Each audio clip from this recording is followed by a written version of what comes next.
मैं अपनी गाड़ी में हैदराबाद से बेंगलोर वापस आ रहा था कि तेज बरसती बारिश ने जलथल मचा दी। यहाँ तक कि हाई अलर्ट का कहा जा रहा था। लेकिन मैं जानता था कि बेंगलोर में होने वाली बारिश कभी भी हाई अलर्ट जारी नहीं करती। ये सब बातें सोचते हुए मैं हैदराबाद में अपनी बहन से मिलने गया था और मुझे रोक भी रही थी कि इतनी तेज बारिश में मत जाओ। लेकिन वो बहादुर ही क्या जो किसी की बात मान जाए। मैंने अपनी बहन को तसल्ली दी। मैंने कहा कुछ नहीं होता, मुझे आज लाजमी बंगलौर पहुंचना है। 2 दिन मैंने तुम्हारे साथ रह लिया क्योंकि तुम बहुत जिद कर रही थी। मेरी बहन कहने लगी तेज बारिश की बहुत खबरें फैली हुई हैं। मेरा दिल नहीं मानता कि तुम इस मौसम में वापस बंगलौर जाओ। लेकिन मैंने उसकी कोई बात नहीं सुनी और वापसी के लिए निकल गया। अभी आधा रास्ता भी मैंने तय नहीं किया था कि तेज गरज से बादल ने मुझे बारिश की आवाज सुनाई थी। बारिश ने बस कुछ पल के लिए ही बूंदा बूंदी की। उसके बाद तो इस कदर तेज बारिश शुरू हुई कि सामने से आने जाने वाली गाड़ियां भी ठीक से दिखाई नहीं दे रही थी। मैंने अपनी गाड़ी एक सुनसान सड़क की तरफ मोड़ ली। मैंने सोचा कि शॉर्टकट तय करता हूँ। इस रास्ते से मैं 1-2 बार पहले भी आ चुका था, इसलिए मुझे रास्तों का पता था। बीच में घने पेड़ों और झाड़ियों का भी कच्चा रास्ता था जो कुछ जंगल नुमा था। मैं चाहता था कि उसको जल्द से जल्द रास्ता तय कर लूं और मैं बंगलौर पहुंच जाऊं। लेकिन बारिश इस कदर तूफानी रूप धारण कर चुका था कि मुझ जैसा निडर इंसान भी बौखला कर रह गया। मैंने गाड़ी जंगल की तरफ बढ़ा दी। अभी मुझे 15 मिनट ही हुए थे। मैं जंगल के पेड़ों के बीचों बीच कच्चे रास्ते में अपनी गाड़ी आगे बढ़ा रहा था जब मुझे महसूस हुआ जैसे सामने कोई लड़की है। कुछ पल के लिए यह गुमान होने लगा कि इस वक्त जंगल में लड़की कैसे हो सकती है। कहीं कोई भूत प्रेत का चक्कर ना हो। यह सोचकर मुझे खौफ सा महसूस हुआ। वो लड़की बिल्कुल मेरे सामने गाड़ी के थी और अपने हाथ के इशारे से गाड़ी को रोकने के लिए कह रही थी। अगर वो मेरी गाड़ी के दाएं बाएं की तरफ खड़ी होती, मुझे रोकने की कोशिश करती तो शायद मैं गाड़ी ना रोकता। लेकिन वो बिल्कुल गाड़ी के सामने थी। मजबूरन मुझे गाड़ी रोकनी पड़ी। अंदर ही अंदर मैं घबरा भी रहा था कि कोई भी लड़की रात के 2 बजे जंगल में नहीं हो सकती। वो लड़की भागती हुई मेरी गाड़ी के फ्रंट डोर की तरफ आई। मेरी खिड़की खटखटाने लगी। मुझे खिड़की के शीशे नीचे करने का इशारा करने लगी। बरसती बारिश में वो लड़की पूरी तरह भीगी हुई थी। काफी खूबसूरत थी। उसने एक तंग और चुस्त किस्म का कपड़ा पहन रखा था जो बारिश की वजह से उसकी खूबसूरती को और बढ़ा रहा था। उस पर उसका बारीक सा दुपट्टा उसको छुपाने के लिए काफी न था। न चाहते हुए भी मेरी नजरें उस पर टिकी थी। मेरी नजर उसका सर से पैर तक जायजा लेने लगी। बारिश ने उसकी खूबसूरती को एक अलग ही रंग दे दिया था। मैंने अपनी गाड़ी का शीशा नीचे किया। वह कहने लगी, भगवान के लिए गाड़ी का दरवाजा खोलें। मेरे पीछे 3 आवारा लड़के पड़े हैं। मेरी इज्जत को बचा लें। चेहरे से लग रहा था कि रो देगी। काफी डरी हुई और बदहवास भी थी। तेज बारिश में वो यहाँ क्या कर रही थी और वो लड़के उसके पीछे कैसे पड़ गए थे। इस सवाल ने मुझे उस लड़की के बारे में चिंतित किया था। उसने मेरे आगे हाथ जोड़ दिए। कहने लगी, भगवान के लिए मुझे लिफ्ट दे दें। बेंगलोर पहुंचते ही आप मुझे गाड़ी से उतार दीजिएगा। मुझे तो उस वक्त कुछ भी ना सूझी। मैंने कहा ठीक है, आप बैठ जाएं। मेरा यह कहना था और जल्दी से दूसरे फ्रंट डोर की तरफ आई और दरवाजा खोलकर अंदर बैठ गई। उसने दरवाजा बंद किया। कहने लगी, जल्दी जल्दी से चले, कहीं वो लोग मेरे पीछे ना आ जाएं। वो बार बार पीछे की तरफ देख रही थी। मैंने गाड़ी स्टार्ट करके आगे बढ़ा दी। बार बार वो मुझसे कह रही थी गाड़ी की स्पीड तेज रखिए। मैंने कहा कि आप यहाँ जंगल में पहुंची कैसे। मेरे सवाल पर वो कुछ घबराई हुई थी। मेरी बात का जवाब देने के बजाय कहने लगी, पानी है आपके पास? मुझे बहुत प्यास लगी है। मैं अक्सर गाड़ी में पानी की बोतल रखता था, इसलिए मैंने पिछले तरफ से पानी की बोतल उठाई और उसकी तरफ बढ़ा दी। उसने वो बोतल खोली और घूट घूट पानी पीने लगी। साथ ही बाहर देखने लगी। मैं जो इस इंतजार में था कि वो मुझे यहाँ जंगल में पहुँचने की वजह बताएगी, लेकिन उसने मुझे कोई भी जवाब नहीं दिया। उसके चेहरे की बदहवासी और घबराहट काफी हद तक कम हो चुकी थी। मैंने कहा, मैडम आप इस वक्त जंगल में कैसे पहुंची? मेरे दोबारा सवाल करने पर वो मुझे तिरछी नजर से देख रही थी। कहने लगी, मेरी गाड़ी खराब हो गई थी। मैं बहुत परेशान थी। रास्ता सुनसान था। मैं गाड़ी में बैठी हुई थी कि वहाँ पर कुछ आवारा लड़कों की गाड़ी गुजरी। मेरी गाड़ी को देखकर वह गाड़ी रुक गई। मुझे गाड़ी में अकेला देखा तो वह लड़के मेरी गाड़ी का दरवाजा खटखटाने लगे। उनसे अपनी इज्जत बचाने की खातिर मैंने पिछले तरफ का दरवाजा खोला। वो लोग जैसे मेरी गाड़ी में बैठे, मैं अगला दरवाजा खोलकर गाड़ी से निकलकर भागने लगी। वो लोग मेरा पीछा कर रहे थे, इसलिए मैंने जंगल का रास्ता अपना लिया। भागते भागते मुझे आपकी गाड़ी नजर आई। उसकी बात सुनकर मैंने कहा कि आप बंगलौर में कहाँ रहती हैं? कहने लगी, आपको मुझे घर छोड़ने की जरूरत नहीं है, बस आप मुझे सिर्फ बेंगलोर तक पहुंचा दें। बेंगलोर पहुंचते ही मैं आपकी गाड़ी से उतर जाऊंगी। मैंने कहा कि आप अकेले गाड़ी में सफर ही क्यों कर रही थी, वो भी रात के इस पहर? उस वक्त रात के 2 ढाई बज रहे थे और एक लड़की का उस वक्त सुनसान सड़कों पर सफर करना मेरी तो समझ से बाहर था, और वो भी अकेले। मेरे सवाल पर वो फिर से मुझसे नजरें चुराने लगी। साफ लग रहा था कि जैसे वो इस बात का जवाब ही नहीं देना चाहती। जब मैंने यह देखा कि वो मेरे सवाल का जवाब ही नहीं देना चाहती, तो मैंने भी उससे कोई सवाल नहीं किया, चुपचाप गाड़ी चलाने लगा। लेकिन कुछ ही दूरी तय की थी कि मेरी गाड़ी एकदम झटके से रुकी। हालांकि मेरी गाड़ी के टायर इतने मजबूत थे कि जंगल जैसे कच्चे रास्ते पर भी बड़े आराम से सफर कर लेती थी, लेकिन गाड़ी एकदम रुक गई। मैंने गाड़ी बहुत स्टार्ट करने की कोशिश की, लेकिन स्टार्ट नहीं हो रही थी। अब इस बरसती बारिश में बाहर निकलकर गाड़ी को चेक करना मुझे परेशानी में डाल गया। फिलहाल मैं गाड़ी से नीचे उतरा, गाड़ी के बोनट खोला, देखने लगा कि आखिर क्या मुसीबत हो गई है, लेकिन कुछ भी समझ नहीं आ रहा था। एक तो अंधेरी रात, फिर बरसात, उस पर से वो खूबसूरत लड़की मेरे साथ थी। न चाहते हुए भी मेरे जहन में बहुत सी गलत सोच जन्म लेने लगी। ऐसे मौके पर मर्द का अपने जज्बात और ख्यालात पर काबू रखना बेहद मुश्किल हो जाता है। उस पर गाड़ी की खराबी समझ नहीं आ रही थी, वह रुकी क्यों? फिलहाल उस 5 मिनट में मैं पूरा बारिश से भीग चुका था। सर्दी भी लग रही थी क्योंकि बारिश सर्दियों की थी। मैं गुस्से से अपनी गाड़ी की तरफ आ रहा था, जो कि चलने से बिल्कुल इनकार थी। उस जंगल से कुछ ही फासले पर एक कस्बा था, लेकिन 15 मिनट की पैदल की दूरी थी, और वो भी घने पेड़ों के बीचों बीच। मैं गाड़ी से बाहर निकल गया। वो लड़की कहने लगी, आपने गाड़ी क्यों रोक दी? मैंने कहा, गाड़ी खराब हो गई है, चल नहीं रही। यह बात सुनकर वो कहने लगी, देखें, मैं सब जानती हूँ, आपने ये गाड़ी जानबूझकर रोकी ताकि। इतना कहकर वो चुप हो गई। उसकी अधूरी बात का मतलब जानकर मेरा दिमाग घूम गया। मैंने हैरत से उसे देखा। मैंने कहा, मतलब क्या है आपका? कहने लगी, मैं समझती हूँ लड़कों की गाड़ियाँ रात को सन्नाटे में इस वक्त क्यों रुक जाती हैं। जब एक लड़की किसी से लिफ्ट मांगकर मजबूरी की हालत में उनकी गाड़ी में बैठ जाती है, तो गाड़ी रास्ते में खराब हो जाए तो लड़का अपनी शराफत का जो शक्ल दिखाता है, मुझे उसका अंदाजा है। यह बात सुनकर तो मैं गुस्से से तब कर रह गया। मैंने कहा, आपका दिमाग तो दुरुस्त है। एक तो मैंने आप पर एहसान किया, आपको लिफ्ट दी, लेकिन आप मेरे किरदार पर शक कर रही हैं। वह कहने लगी, आपने गाड़ी रोकी क्यों है? मैंने कहा, ऐसा करें, आप मेरी जगह गाड़ी में बैठें और गाड़ी को चलाएं। आपको यह लगता है तो? मैंने कहा, हर मर्द उन लड़कों जैसा नहीं होता जिनके आज आप हाथ लगने वाली थी। वो आपके साथ क्या कर सकते थे, यह आप अच्छी तरह से जानती हैं। यह सुनकर वो अपने आप में सिमट कर बैठ गई। मैंने कहा, देखें, ये गाड़ी क्यों नहीं चल रही मुझे नहीं पता, न ये पता है कि यह कब ठीक होगी। यहाँ से कुछ फासले पर एक कस्बा है, वहाँ पर हम किसी से मदद मांगकर रात गुजार सकते हैं। जैसे ही सुबह होगी, मैं अपनी गाड़ी ठीक करवाकर आपको बेंगलोर छोड़ दूंगा। कहने लगी, इस तूफानी बारिश में हम वहाँ तक कैसे पहुँच सकते हैं? मैंने कहा कि गाड़ी में बैठे रहने से तो बेहतर है, वैसे भी आप पहली बारिश में भीग रही थी। मेरी बात सुनकर उसने अपना नेट का दुपट्टा खुद पर लपेटा। मुझे अंदर ही अंदर हंसी आई कि दुपट्टा तुम्हारा मुझसे क्या छुपा सकता है। अगर इतना ही अपनी इज्जत का ख्याल था तो खुद को चादर से छुपाना चाहिए था, बल्कि रात के इस पहर सफर ही नहीं करना चाहिए था। लड़की गाड़ी से बाहर निकल गई और मैंने भी गाड़ी लॉक करके मैं भी बाहर निकल गया। उसके साथ मैं पैदल चलने लगा, लेकिन शॉर्टकट के चक्कर में मैं रास्ता भटक चुका था। रात के अंधेरे में समझ में नहीं आया कि मैं कब रास्ता भटक गया।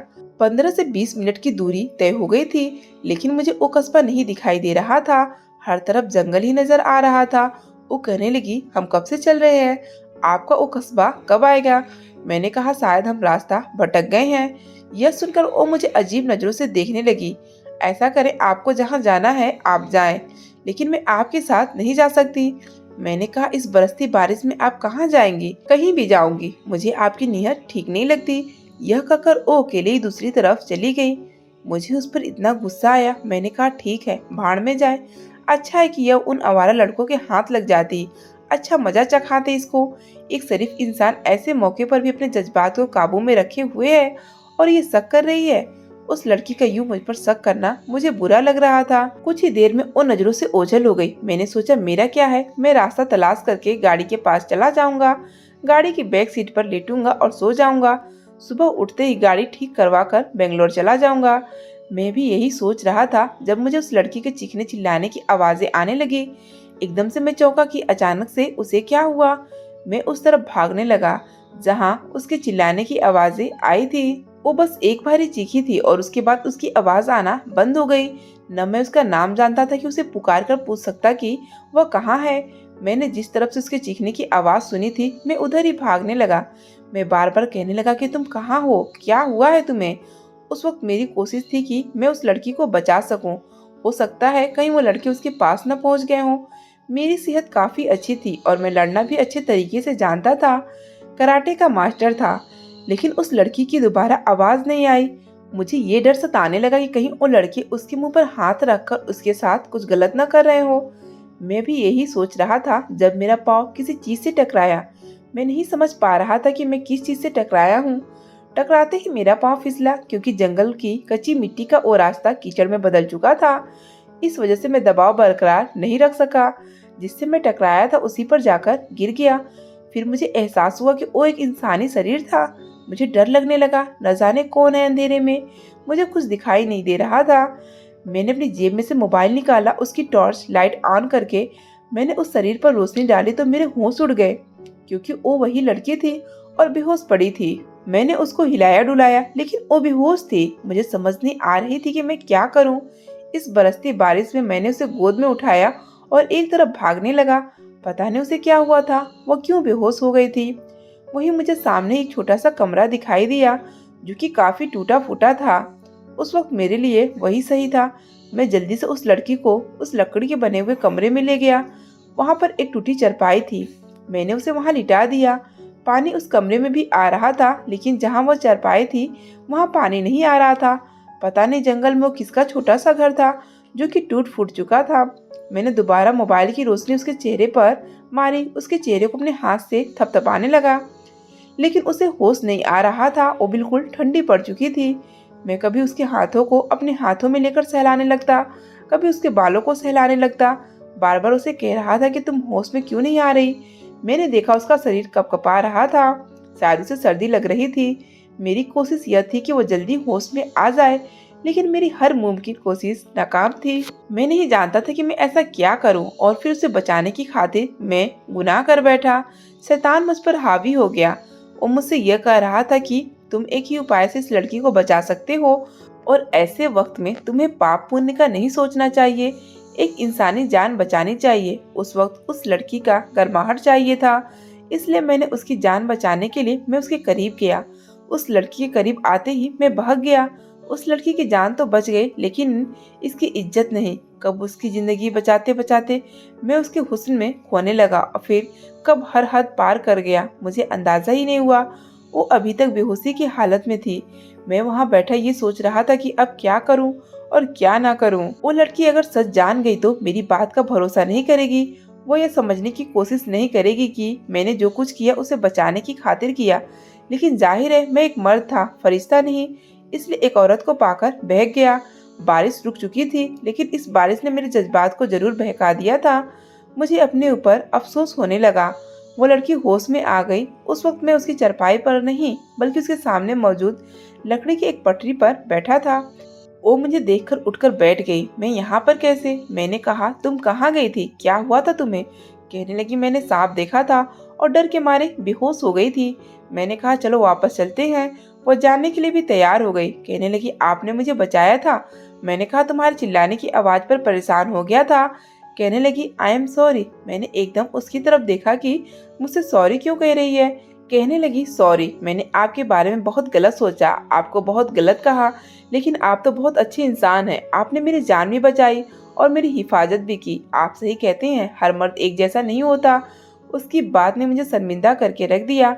मैं उसे कैसे बताता कि मेरा गिनती किन मर्दों में हो चुका है। लेकिन मैं मजबूर था, बेबस था। मैं बहुत चाहता था लेकिन मैं उस लड़की को सच नहीं बता पाया। फिर कुछ ही फासले हमने तय किया था कि सामने मुझे वो कस्बा भी नजर आ गया जो रात को कहीं भी नजर नहीं आ रहा था। वहां जाकर मैंने एक घर का दरवाजा खटखटाया। वहां एक बूढ़ा बूढ़ी रहते थे। मैंने कहा कि आप इस लड़की को कुछ घंटों के लिए पनाह दे दें। मैं अपनी गाड़ी ठीक करवाऊंगा तो फिर इसे ले जाऊंगा। वो औरत कहने लगी, ये कौन है? मुझे समझ में नहीं आया, इसलिए मैंने कह दिया कि मेरी बीवी है। यह सुनकर वो लड़की मुझे गुस्से से देखने लगी। मैंने उसे चुप रहने का इशारा किया। अब मैं उसे क्या बताता कि वो कौन थी। वो लड़की शायद मेरी बात समझ गई, इसलिए चुपचाप करके अंदर चली गई। मैंने एक मैकेनिक को पकड़ा और अपनी गाड़ी ठीक करवाई और फिर उस लड़की को लेकर मैं बंगलौर पहुंच गया। शहर की आबादी देखते उसने गाड़ी रुकवाई और गाड़ी से उतरकर शुक्रिया अदा करती हुई वो वहां से चली गई। लेकिन मैं तो जैसे भगवान की अदालत में शर्मिंदा सा हो गया।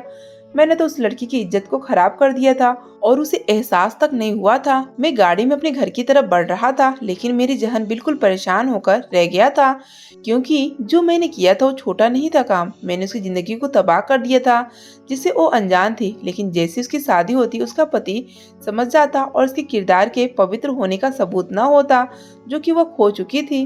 कुछ दिन ही गुजरे थे, मैं बेहद परेशान था। मेरा ज़मीर मुझे कहने लगा कि तुमने यह गुनाह किया है, उस लड़की के एतबार को तुमने चकनाचूर करके रख दिया। मैं क्या जवाब देता? मेरे पास कोई भी जवाब नहीं था। एक माह गुजर गया, मुझे एहसास हुआ कि मुझे उस लड़की को सच बता देना चाहिए। मैंने इससे पहले कभी ऐसा गुनाह नहीं किया था, इसलिए मेरे दिल में उस लड़की के लिए इस कदर अफसोस था कि मेरे बयान से बाहर था। फिर मेरे जहन में यह ख्याल आया कि मुझे उसे अपना लेना चाहिए, क्योंकि उस लड़की का पति उसको जहनी दबाव दे देकर मार डालेगा या फिर उसे छोड़ देगा। उस लड़की की तलाश मैंने उसी वक्त शुरू कर दी। उस लड़की की तलाश कैसे करनी है मुझे कुछ पता न था। न मुझे उसका नाम पता था, न उसके घर का पता था, न उसके बारे में कोई ऐसी जानकारी थी कि मैं उसे ढूंढ सकता। और फिर मुझे ये खौफ भी था कि वो मुझे बहुत बुरा भला कहेगी। कुछ माह बाद मैं अपनी माँ को हॉस्पिटल लेकर पहुंचा था। उनका बीपी बढ़ गया था। वहीं पर मैंने देखा यह तो वही लड़की है, लेकिन उसके वजूद को देखकर मुझे झटका लगा था। वो लेडी डॉक्टर की मिन्नत कर रही थी कि उसका बच्चा गिरा दे।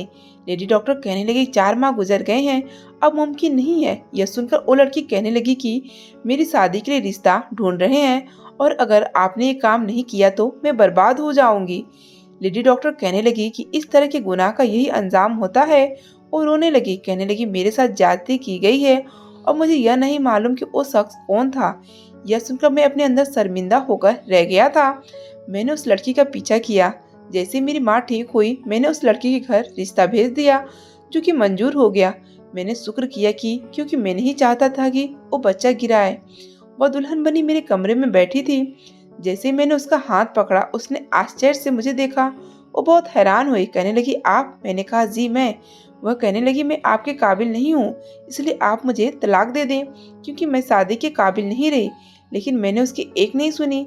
मैंने उसे सच बता दिया। मैंने कहा कि जो चाहे मुझे सजा दो। वो रोने लगी, कहने लगी, आपने मेरी जिंदगी बर्बाद करके रख दी। उसे ये सब समझने में कुछ वक्त लगा था, लेकिन फिर वो मुझसे ठीक हो गई थी, क्योंकि मैं अपनी गलती स्वीकार कर चुका था। मैंने उसे अपना लिया था। आप बताएं, क्या मैंने ठीक किया? दोस्तों, उम्मीद करती हूँ आपको हमारी कहानी पसंद आई होगी। कहानी पसंद आई है तो वीडियो को लाइक करें, चैनल पर नए हैं तो चैनल को सब्सक्राइब करें और हाँ, नोटिफिकेशन को जरूर दबाएं ताकि अगली अपडेट सबसे पहले आपको मिले।